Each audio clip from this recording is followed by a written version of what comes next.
Assalamu alaikum, sizler менен биз мобилдик тиркемедеги шапканы жасашты үйрөнөбүз. Аны башкалар header деп айтса, бизде аны Flutter'да appbar деп айтат. Appbar деп түрүн айтып туруп, анын ичине биз title деп беребиз. Title'ыбыз бизде текст болгон үчүн, аны мисалы бизде текст деп жазып туруп, ичине баштадык деп жазып көрөлү. Баштадык. Эми ушуну биз тиркемеден көрө турган болсок, бизде кандай көрсөтөт? Бизде мындай шапканы көрсөтүп берди, баштадык деп.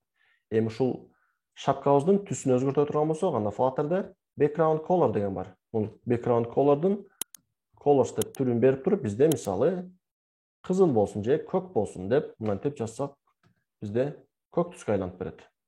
Же болбосо муну кызылга айлантсак, анда деле болот. Бизде кызылдагы түс болду. Бизде мен муну кызыл каалап атам, мен көктү каалап атам. Ортого алып келе турган болсок, бизде анда дагы center деген бар. Ушул нерсени туру кылып койсок, бизде ортого алып келип берет. Мына көрдүңүздөр, Flutter аябай оңой. Көрүшкөнчө.